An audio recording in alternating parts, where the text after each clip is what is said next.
गई कि अपने नबी को मुखातब करते हुए फरमाता लइन अशरकत लयहबतन अमलु व लतकुनन मिनल खासिरीन कि ऐ नबी वलक़द ऊहिया इलैका व इला लज़ीना मिन क़ब्ली, तुम्हारे ही पास आपके ही तरफ ये बात वही की शक्ल में नहीं भेजी जा रही है, बल्कि आपसे पेशरों जितने नबी आए थे सबको ये बात बता दी गई थी कि अगर आपकी जिंदगी में भी शिर्क आया तो पहाड़ के बराबर भी नेकियां,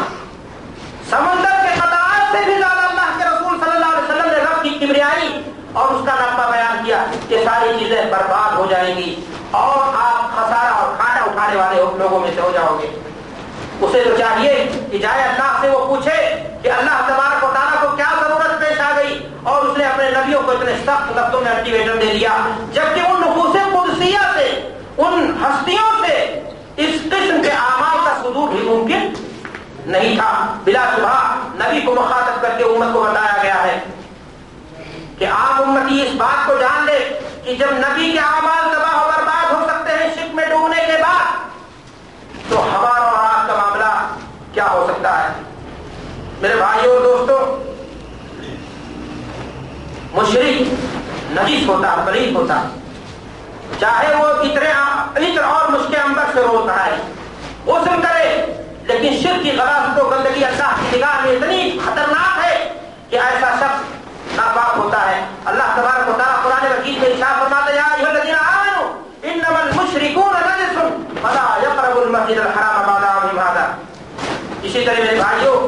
शिर्क से अल्लाह तबारक व तआला की नाराजगी इस कदर है कि अगर शिर्क की हालत में कोई शख्स मर जाए तो उसके लिए, उसके खानदान उम्मा और अक़रबा के लिए ये बात ज़ेब नहीं देते कि उसके लिए दुआए मग़फ़िरत करें। अल्लाह तबारक व तआला ने नबी को मुखातब करते हुए फरमाया मा कान लिन्नबी वल्लज़ीना आमनू अन यस्तग़फिरू लिलमुशरिकीन वलौ कानू उली क़ुरबा मिन बाद मा तबय्यन लहुम अन्नहुम अस्हाबुल जहीम। हज़रत अबू ज़र ग़िफ़ारी रज़ियल्लाहु तआला अन्हु बयान फरमाते हैं अतानी जिब्रील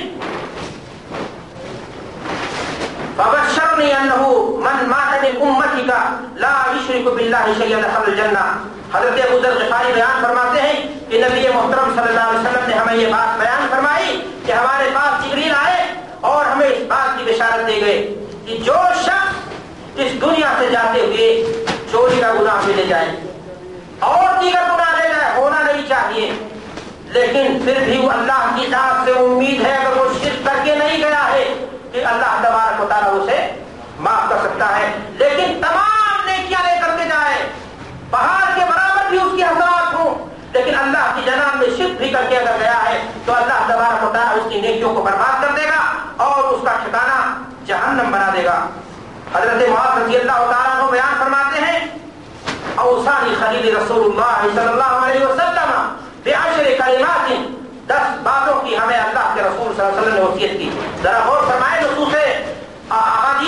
अहादीस पर कि अल्लाह के रसूल सल्लल्लाहु अलैहि वसल्लम किस तरह से अपनी उम्मत को शिर्क में डूबने से बचाने, शिर्क में वाक़े होने से बचाने के लिए अल्लाह के रसूल सल्लल्लाहु अलैहि वसल्लम कितनी मेहनत फरमाते थे और किस कदर उम्मत को आपने तलकीन फरमाई। हजरत मुआज़ फरमा रहे हैं कि हमें 10 बातों की वसीयत फरमाई और उसमें जो सबसे पहली बात थी आपने फरमाया ला तुशरिक बिल्लाहि शैया, कि मुआज़ अल्लाह के साथ किसी पल भी शिर्क मत करना। वइन कुतिलतुम औ हुर्रितुम, अगर तुम कत्ल कर दिए जाओ, तुम्हारी बोटियां कर दी जाए, मुश्किलात और परेशानियां भी तुम्हारे सामने आ जाएं, लेकिन अल्लाह के साथ शिर्क करने की गलती मत करना। मेरे भाइयों और दोस्तों, इतनी बातें साथ के बावजूद भी आज हमारे मुआशरे का हाल ये है कि लोग उम्रा करने जा रहे हैं, हज करने जा रहे हैं, अल्लाह के रसूल सल्लल्लाहु अलैहि वसल्लम के मज़ार रोज़े के सामने खड़े होते तो कहते हैं अभी या रसूल अल्लाह, अल्लाह के रसूल हमारी मदद फरमा दीजिए, अरे फला बुजुर्ग हमारी मदद फरमा दीजिए। अल्लाह से मांग करके थक गया, दूसरों के सामने 10 सवाल दराज कर रहा था कि उसकी मुरादें पूरी हो जाए। शायद हाली मरहूम ने इसी किस्म की बदअकीदगियों को देख करके फरमाया था कि करे गैर गर्द की पूजा तो काफिर, जो ठहराए बेटा खुदा का तो काफिर, मगर मोमिनों पर झुके आग पर बहरे सजदा तो काफिर, कवाकिब में माने करिश्मा तो काफिर, मगर मोमिनों पर कुशादा है राहें, परस्तिश करें शौक से जिसकी चाहें, नबी को जो चाहें खुदा कर दिखाएं, इमामों का रुतबा नबी से बढ़ाएं, मज़ारों पे जा जाके, मज़ारों पे दिन रात नजरें चढ़ाएं, शहीदों से ज्यादा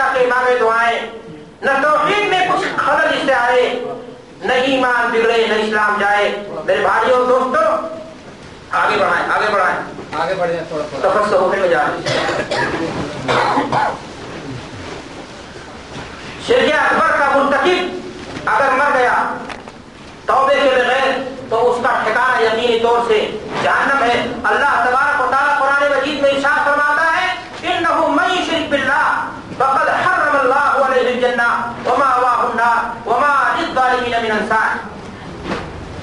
اللہ نے فرمایا کہ جو اللہ کے ساتھ شرک کرتا ہوا اس دنیا سے چلا گیا اللہ اس پر جہنم کو حرام کر دے گا اور اس کا ٹھکانہ جہنم ہے. گویا جہنم اس کے لیے کیا ہو گئی؟ واجب ہو گئی. آگے اللہ نے فرمایا وما للظالمین من انصار اور ظالموں کو کوئی پناہ دینے والا نہ ملے گا. غور کریں گے آپ مشرکین کو شرک کے ارتکاب کرنے والے کو اللہ تبارک و تعالیٰ نے ظالم کہہ کر کے وارننگ دی ہے. قرآن مجید میں ایک دوسری آیت میں بھی اسی انداز سے اللہ تبارک و تعالیٰ نے فرمایا ارشاد فرماتا اللہ تعالیٰ یا بنی لا تشرک باللہ ان الشرک لظلم عظیم. یہ وصیت ہے جو لقمان نے اپنے بیٹوں کو کی تھی. اللہ تبارک و تعالیٰ نے قرآن مجید میں بطور حکایت اس واقعے کو بیان کیا کہ انہوں نے فرمایا تھا کہ اے میرے بیٹو لا تشرک باللہ اللہ کے ساتھ کسی بھی پر شرک مت کرنا. بیماری ہو پریشانی ہو مشکلات ہو شدائد ہو پریشانیاں ہو کتنی بڑھ جائیں لیکن غیر خدا سے مدد کی بھی کبھی مت مانگنا. جب بھی سوال دراز کرنا اللہ تبارک و تعالیٰ سے. اور فرمایا ان الشرک لظلم عظیم اس لیے کہ شرک اس دھرتی پر سب سے بڑا گناہ. آپ سے میں سوال کرنا چاہتا ہوں کہ ظلم کسے کہتے ہیں اور ظالم کون ہوتا ہے؟ ظلم کہتے ہیں عربی زبان میں وضع الشیء فی غیر محلہ کسی چیز کو اس کی جگہ کے علاوہ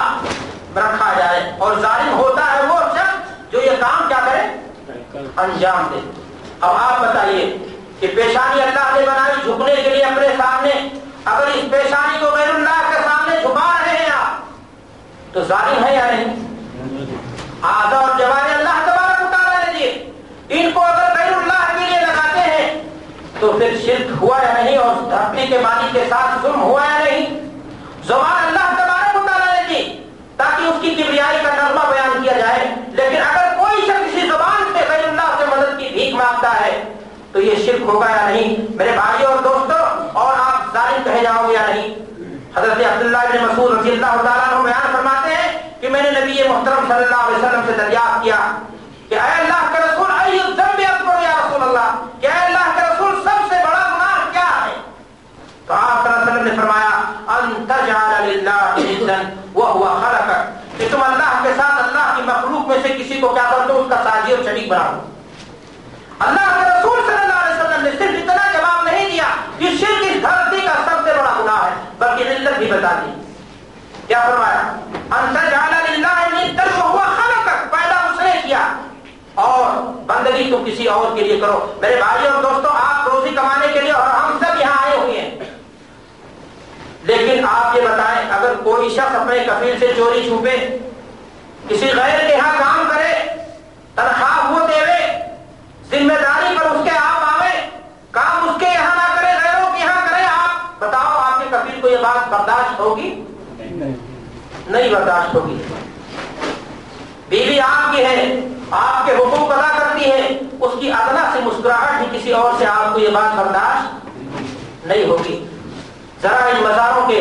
سجادہ نشینوں سے پوچھو کہ جو جس مزار کا مالک ہے وہ اپنے اس سجادہ نشینی میں غیروں کی شرکت برداشت کرے گا یا نہیں؟ قطعاً کسی کی شرکت کو برداشت کرنے کے لیے وہ تیار اور روادار نہیں ہے. پھر اللہ ہی تبارک و تعالیٰ کے اوصاف اور اختیارات رہ گئے اور عبادت و بندگی رہ گئی کہ جس کو چاہا سونپ دیا اور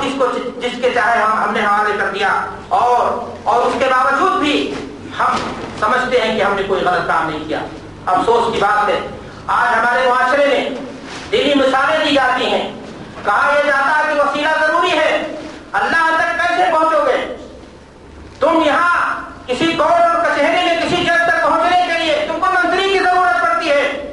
اور واسطوں کی ضرورت پڑتی ہے. ہم شرک نہیں کر رہے ہیں بلکہ ان کو کیا بنا رہے ہیں؟ صرف وسیلہ اور واسطہ بنا رہے ہیں. افسوس کی بات ہے کہ اس منصف حقیقی کو ظالم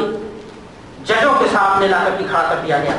ان منسٹروں کے سامنے لا کر کے سب میں کھڑا کر دیا گیا جو منسٹر اپنی کرسی کو بچانے کے لیے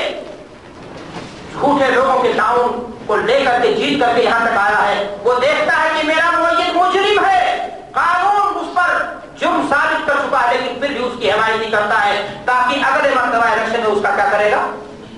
साथ देगा। आज उन वास्तों को अल्लाह के बराबर कर दिया गया कि अल्लाह तबारक व तआला हमारी आवाज को नहीं सुनता, हमारी पुकार को नहीं सुनता। उसको तो यूनुस अलैहिस्सलातु वस्सलाम ने मछली के पेट में रात की तारीकी में पुकारा तो उसको सुन लिया था। उसको वास्तों की जरूरत नहीं है मेरे भाइयों। आज इन कोर्टों कचहरियों में जहां झूठे दलाल और झूठे गवाहों और झूठे वकीलों के बलबूते पर फैसले कराए जाते हैं, उनको अल्लाह मुंसिफ हकीकी के बराबर दर्जा दे दिया गया। अफसोस की बात है, शायद शायर ने ऐसे ही लोगों के बारे में कहा था कि बुतों से तुझको उम्मीद है, खुदा से ना उम्मीदी, तू ही बता तो सही और काफिरी क्या है। मेरे भाइयों और दोस्तों, मक्का के उबाकी जिन्हें मुशरिक करार दिया गया, जिनके खिलाफ अल्लाह के रसूल सल्लल्लाहु अलैहि वसल्लम ने जंगें लड़ी, जिनके माल को गनीमत के तौर पर अल्लाह के रसूल सल्लल्लाहु अलैहि वसल्लम ने छीन लिया, उनका उसूल क्या था, उनके यहाँ कमी